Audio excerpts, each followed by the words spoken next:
നമസ്കാരം. അടുക്കള ഭാഗങ്ങളിലൊക്കെ കറ പിടിച്ചിരിക്കുന്നുണ്ടെങ്കിൽ അതൊക്കെ ഇളക്കി കളഞ്ഞ് റീപെയിൻറ് ചെയ്യാമെന്ന് എങ്ങനെയാണെന്ന് ആണ് ഞാൻ നിങ്ങളുമായി പങ്കുവയ്ക്കാൻ പോകുന്നത്. ഇതിനായി ഞാൻ എടുത്തിരിക്കുന്നത് ഇതുപോലുള്ള 2 ടൂൾസാണ്. ഇത് പെയിൻറ് കടയിലൊക്കെ കിട്ടുന്നതാണ്. ഇത് 3-4 ഉണ്ട്. ഇത് ഞാൻ മേടിച്ചത് ഇങ്ങനത്തെ ഒരെണ്ണം വലുതും ഒരെണ്ണം ചെറുതായിട്ടുള്ള 2 ഇതെങ്ങനെ ഉപയോഗിക്കാമെന്ന് വെച്ചാൽ ചെറുതും വലുതും ഏതായാലും കുഴപ്പമില്ല. അത് വെച്ചിട്ട് ഇങ്ങനെ പെയിൻറ്റിൽ ഇങ്ങനെ അടച്ചുകൊണ്ടിരുന്നാൽ അത് ആ പെയിൻറ്റ് ഇപ്പോൾ കുമ്മളൊക്കെ വന്ന വല്ല പെയിൻ്റ് ആണെങ്കിൽ അതിങ്ങനെ അടച്ചു കളഞ്ഞാൽ അത് അപ്പോൾ തന്നെ പോന്നു വരും. ഇതിന് പറയുന്നത് മേസൺ സ്പൂൺ എന്നാണ്. ഇത് എങ്ങനെയാണെന്ന് വെച്ചാൽ ഇതുപോലെയുള്ള ഗ്യാപ്പുകളിലൊക്കെ പെയിൻറ്റ് ഇളക്കി കളയാനൊക്കെ ഉപയോഗിക്കും. പിന്നെ എന്തിനാ 2 മതിലൊക്കെ കൂടി ചേർന്ന ഭാഗങ്ങൾ കോർണറിലൊക്കെ പണ്ട് കാലങ്ങളിലൊക്കെ ഇങ്ങനെ സിമെൻറ്റ് അടിക്കാനും ഇങ്ങനെ തൂത്തളയാനൊക്കെ ഇത് ഉപയോഗിക്കും. പിന്നുള്ളത് ഇതുപോലെയുള്ള പാത്രം കഴിയുന്ന സ്റ്റീൽ സ്ക്രബേഴ്സാണ്. ഇത് വെച്ച് ഇതുപോലെ ഇങ്ങനെ മതിൽ വരയ്ക്കാൻ പറ്റും. ഇതിൽ പെയിൻ്റൊക്കെ വരച്ച് കളയാം. ഇതിപ്പോൾ പഴയതായാലും കുഴപ്പമില്ല. വീട്ടിൽ ഉപയോഗിക്കുന്ന പഴയ സ്ക്രബ്ബറാണെങ്കിലും അത് കുഴപ്പമില്ല. പുതിയതാണ് ഞാൻ എടുത്തിരിക്കുന്നത്. ഇതിന് സാൻഡ് പേപ്പർ എന്നാണ് പറയുന്നത്. ഇത് പെയിൻറ്റ് കടകളിലൊക്കെ കിട്ടുന്നതാണ് ഇതുപോലൊരു സാൻഡ് പേപ്പർ. ഇതുപോലൊരു മരപ്പലകയിൽ ഇങ്ങനെ വയ്ക്കുക. എന്നിട്ട് ഈ അടർന്ന് നിൽക്കുന്ന പെയിൻ്റൊക്കെ ഇങ്ങനെ വരച്ച് കഴിഞ്ഞാൽ അത് പെട്ടെന്ന് വരും. ഇതിപ്പോൾ റഫായിട്ടുള്ള സാൻഡ് പേപ്പറാണ് ഞാൻ ഉപയോഗിച്ചിരിക്കുന്നത്. ഇതിന് വയർ ബ്രഷ് എന്നാണ് പറയണേ. ഇതാണ് ഇങ്ങനെ മൂലകളിൽ എത്തിപ്പെടാത്ത ഭാഗങ്ങളിലൊക്കെ ഇത് വെച്ച് വരച്ചാൽ ആ പെയിൻ്റൊക്കെ ഇളകി വരും. ഇതിൻ്റെ പേരാണ് പെയിൻറ്റ് ബ്രഷ്. ഇത് കടയിലൊക്കെ കിട്ടുന്നതാണ്. നല്ല വില കൂടി തന്നെ മേടിക്കാൻ ശ്രദ്ധിക്കുക. കാരണം ഇതിൽ കണ്ടിങ്ങനെ മിനുസായി വരണമെങ്കിൽ നല്ല വില കൂടി തന്നെ മേടിക്കണം. ഇതിനിപ്പോൾ ഏകദേശം 4 ഇഞ്ച് ഉണ്ടാവും. 4 ഇഞ്ച് ഉള്ള പെയിൻറ്റ് ബ്രഷ് ഉപയോഗിക്കുകയാണെങ്കിൽ അത്രയും നീളത്തിൽ ഇങ്ങനെ അത്രയും ഭാഗം ഇങ്ങനെ കവറായി പോകും. പെയിൻറ്റ് അടിക്കാൻ അത്രയും ഭാഗം കവറായി പോകും. ഇതിങ്ങനെ 4 ഇഞ്ച് എന്ന് പറയാൻ കാരണം ഇവിടെ വരെ 4 ഇഞ്ചാണ് ഒരു ഏകദേശ കണക്ക്. ഇതിനെ പെയിൻറ്റ് അടിക്കാനായി ഞാൻ ആദ്യം ഉപയോഗിക്കുന്നത് ദേശീയ പെയിൻറ്റിൻ്റെ വാൾ പ്രൈമറാണ് ഞാൻ ഉപയോഗിക്കുന്നത്. ഇത് ഒരു 4 ലിറ്ററുള്ള പെയിൻ്റാണ്, വാൾ പ്രൈമറാണ്. ഇതിൽ ഏകദേശം 200 അല്ലെങ്കിൽ 250 മില്ലി ലിറ്റർ വാട്ടർ വെള്ളം ഉപയോഗിക്കണം. ഇതിൽ 1 ലിറ്റർ, അതായത് വേറൊരു പാത്രത്തിലേക്ക് 1 ലിറ്റർ ഒഴിച്ചിട്ട് അതിൽ വേണം 200 അല്ലെങ്കിൽ 250 മില്ലി ലിറ്റർ വെള്ളം ചേർത്ത് പെയിൻറ്റ് അടിക്കാൻ.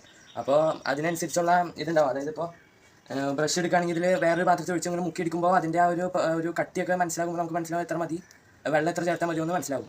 2 കോട്ട് വാൾ പ്രൈമർ അടിച്ചതിന് ശേഷം ഞാൻ അടിക്കാൻ പോകുന്നത് ഇതുപോലുള്ള സ്റ്റെയിൻസീൽ എന്ന് പറഞ്ഞ ട്രൂ കോട്ടിൻ്റെ ഒരു സ്റ്റെയിൻസീൽ പെയിൻ്റാണ്.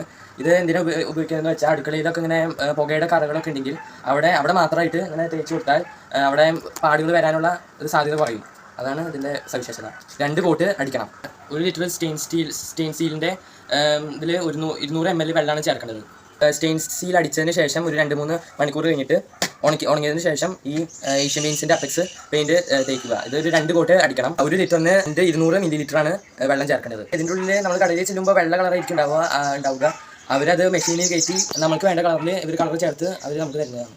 ആദ്യം തന്നെ ഉപയോഗിക്കുന്നത് മേസൺ സ്പൂണാണ്. ഇത് ഇതുപോലുള്ള മൂലകളിൽ പെയിൻ്റൊക്കെ ഇങ്ങനെ ഇളക്കി കളയാനായിട്ടാണ് ഉപയോഗിക്കുന്നത്. ഇത് ഒന്നാമത് ഈ ഭാഗമൊക്കെ ചെയ്ത് വെച്ചേക്കുന്നതാണ്, അതുകൊണ്ടാണ് ഇതിങ്ങനെ ഇളകി വരാത്തത്. ഇത് വെച്ചിട്ട് ഈ മുകൾ ഭാഗം അല്ലെങ്കിൽ ഈ ഭാഗം മുകൾ ഭാഗത്ത് ഈ പെയിൻറ്റ് ഇങ്ങനെ കുമ്പള പോലെ ഇരിക്കുന്ന ഭാഗങ്ങളൊക്കെ ഇളക്കി കളഞ്ഞ് ആ പെയിൻ്റ് അവിടെ കളയാൻ പറ്റും. ഈ ചെറുതാണെങ്കിൽ ഈ നന്നായി ഇളകി പോകാത്തതാണെങ്കിൽ അത് ഇങ്ങനെയാക്കി കളയാം, നല്ല ഫോഴ്സിൽ കൊടുക്കാതെ. ഇതാണെങ്കിൽ വലിയ ഭാഗങ്ങളൊക്കെയാണ് ചെയ്യുന്നത്. പിന്നെ ഈ പെയിൻറ്റ് ഇളക്കി കളയുന്നത് അത്രയും എളുപ്പമുള്ള കാര്യമല്ല. ഇത് 2-3 ദിവസം ഇരുന്ന് പണിതാൽ മാത്രമാണ് ഇത് റെഡിയാവുള്ളൂ. ഇതിൻ്റെ പേര് വയർ ബ്രഷ്. ഇത് വെച്ച് ഈ മൂലകൾ ഈ ഭാഗങ്ങളിലൊക്കെ ഇങ്ങനെ പൊടി തട്ടി കളയാം. അത് പെയിൻ്റൊക്കെ കുറച്ച് കളയാൻ പറ്റും. ഈ കാണുന്ന എക്യുപ്മെൻറ്റ്സ് കൊണ്ടൊക്കെ പരിശ്രമം കൊണ്ടാണ് ഇതെല്ലാം നടക്കുന്നത്. ഇതിൻ്റെ പേരാണ് സ്റ്റീൽ സ്ക്രബ്ബർ. ഇതിപ്പോൾ പാത്രങ്ങൾ കഴുകുന്ന ഇതാണ്. അതും വെച്ചിട്ട് ഉപയോഗിക്കാൻ ഈ കറുത്ത പാടുകളൊക്കെ ഉണ്ടില്ല, അതിങ്ങനെ അരച്ച് കളഞ്ഞാൽ അത് പോകും. പിന്നെ കറുത്ത പാടുകളൊക്കെ ഉണ്ടെങ്കിൽ അത് അരച്ച് കളഞ്ഞാൽ അത് പോകും. ഇതിൻ്റെ പേര് സാൻഡ് പേപ്പർ. ഇതും വെച്ച് ശരിയാക്കി കളയുന്നതാണ്. ഇതിൽ അടുക്കൊക്കെ ഉണ്ടെങ്കിൽ കളയുന്നതാണ്. നിങ്ങളുടെ രീതിയിൽ നിങ്ങൾക്ക് എങ്ങനെ വേണമെങ്കിലും ചെയ്യാം. പക്ഷേ ലക്ഷ്യം എന്താണെന്ന് വെച്ചാൽ ഈ പെയിൻറ്റ് ഇറക്കി കളയുക, അതാണ്. ഇനി നമ്മൾ പെയിൻറ്റ് അടിക്കാൻ പോവുകയാണ്. അതിന് മുൻപ് നമ്മൾ മാസ്കും ഗ്ലൗസും ധരിക്കുക. നമ്മൾ ഈ 1 ലിറ്ററിൻ്റെ കപ്പിലേക്ക് പ്രൈമർ ഒഴിക്കുക. അത് വേറൊരു ബക്കറ്റിലേക്ക് ഒഴിച്ചിട്ട് അതിനുശേഷം 200 അല്ലെങ്കിൽ 250 മില്ലി ലിറ്ററിൻ്റെ വെള്ളം ഒഴിക്കുക. ഇതെല്ലാം ഒഴിച്ചതിന് ശേഷം കമ്പ് വെച്ചിട്ട് പെയിൻറ്റ് നന്നായി ഇളക്കുക. 1 ലിറ്റർ വാൾ പ്രൈമറിൽ 200-250 മില്ലി ലിറ്റർ വെള്ളം ചേർത്തിട്ടുണ്ട്. ഇതുപോലെ ലൂസായിരിക്കണം ആ പെയിൻറ്റ് ആവേണ്ടത്. പ്രൈമർ അടിക്കുകയാണ്. ഇത് ഞങ്ങൾ ഇന്നലെ അടിച്ചിട്ടുണ്ടായി. കാരണം ഇന്നലെ അടിച്ചപ്പോഴത്തേക്ക് ഇന്നലത്തേക്ക് ഉണങ്ങിയിട്ടുണ്ടാവും, അതുകൊണ്ട് ഇന്നലെ അടിച്ചിട്ടുണ്ടായി. ഇതിലെങ്ങനെയാണെന്ന് വെച്ചാൽ ആദ്യത്തെ ബോട്ടിൽ 1 ലിറ്റർ 600 മില്ലി ലിറ്റർ വെള്ളം ചേർക്കണം. പിന്നെ രണ്ടാമത്തെ ബോട്ട് അടിക്കുമ്പോൾ ഈ 1 ലിറ്ററിൻ്റെ പെയിൻറ്റിൽ 300 അല്ലെങ്കിൽ 400 മില്ലി ലിറ്റർ വെള്ളം ചേർക്കണം. ഇതാണ് അപ്പെക്സ് ഇമൽഷൻ. ഇതിൽ പറഞ്ഞിരിക്കുന്നത് 400 ml വെള്ളം ചേർക്കാമെന്നാണ് പറഞ്ഞിരിക്കുന്നത്. പക്ഷേ ഞങ്ങൾ 200 അല്ലെങ്കിൽ 250 വെള്ളം ചേർക്കുന്നത്. ഫസ്റ്റ് അടിക്കുന്നത് പ്രൈമറാണ്.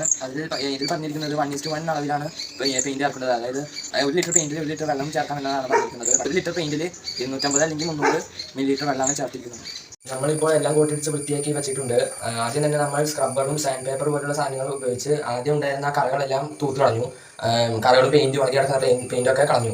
അത് കഴിഞ്ഞ് പിന്നെ 2 കോട്ട് പ്രൈമർ അടിച്ചിരുന്നു. നിങ്ങൾക്ക് നിങ്ങളുടെ അളവിനനുസരിച്ച് അടിക്കാൻ ഒരു വെള്ളമൊക്കെ ചേർക്കാം. ഞങ്ങളുടെ രീതിയിലാണ് അടിച്ചിരിക്കുന്നത്. അത് കഴിഞ്ഞിട്ട് സീൽ കോട്ടാണ് സ്റ്റെയിൻ സീലാണ് അടിച്ചിരിക്കുന്നത്. അത് കറ വരാണ്ടിരിക്കാൻ വേണ്ടിയിട്ടുള്ളതാണ് അടിച്ചത്. പിന്നെ അതിന് ശേഷമാണ് ഇമൾഷൻ അടിച്ചിരിക്കുന്നത്. അത് 2 കോട്ട് അടിച്ചിട്ടുണ്ട്. അങ്ങനെ ഞങ്ങളുടെ പെയിന്റിംഗ് പരിപാടി അവസാനിച്ചിട്ടുണ്ട്. നിങ്ങൾക്കും ഇങ്ങനെ പെയിന്റ് അടിക്കണമെങ്കിൽ എനിക്ക് ഈ വീഡിയോ കണ്ടാൽ ഒരുപാട് സഹായകരമാകും. ഇതുപോലുള്ള വീഡിയോയ്ക്കായി സബ്സ്ക്രൈബ് ചെയ്യുക, ഷെയർ ചെയ്യുക, ലൈക്ക് ചെയ്യുക.